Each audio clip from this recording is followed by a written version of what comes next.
Here I am perched on a bluff on the Murray near Redcliffs with my lovely DRZ. Redcliffs is an obvious name for this place, and the small town nearby has got a long history. It's a soldier settlers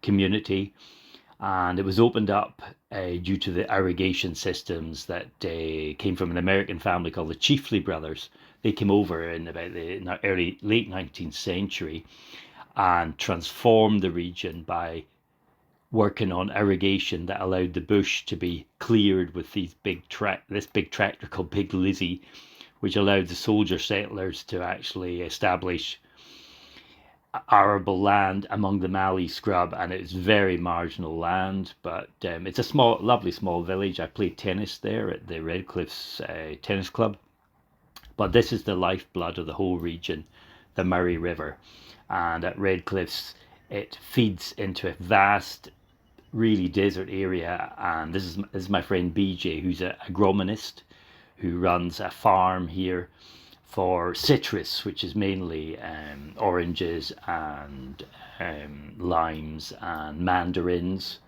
And water companies are big. Water licensing is big, and there's lots of these offices where you trade water licenses. And the other big thing that the water is used for is a growing wine industry here. Zilsi make quite a nice drop. It's quite a medium quality kind of drop, which I enjoy drinking during my 18 months of living down here. And around the region, there's lots of good little bars where you can sample local wine like we do here. Some very robust reds. There's also some whites in the region. And most of these wineries need to be within striking distance of the river so that they can get their water allocation piped out of the river.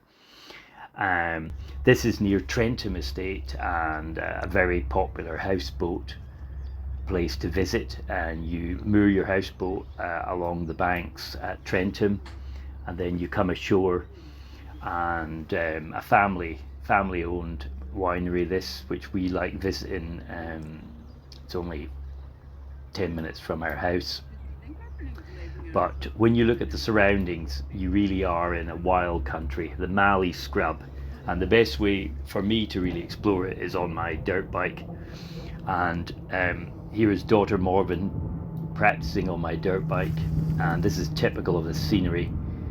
The red clay sandy soil, which is slippy, so Morven here, daughter, is learning how to slide and slip on the dirt bike, because to see the Murray River you have a lot of, sometimes technical dirt bikes actually go and see it.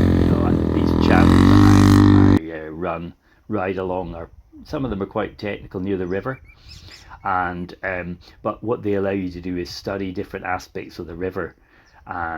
A huge amount of wilderness on the Murray River. It's actually quite surprising.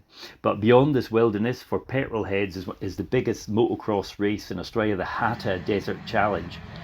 And I was an outrider with my mate Mal on it.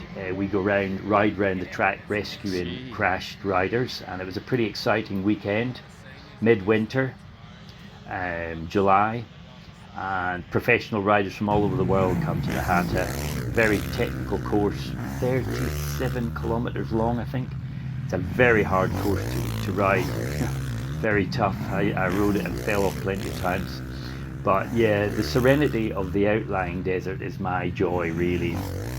Going out to the salt pans and camping under the huge sky and just enjoying the tranquility, which really it's hard to find except when you go way inland, a long way from the coast.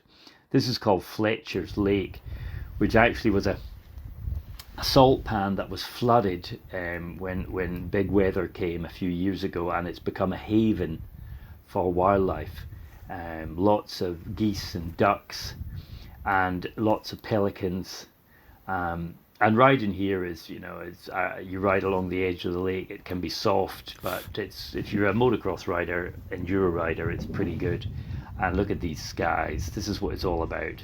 It's really the solitude and the serenity of being part of this beautiful natural environment. And all part of the Murray-Darling Basin.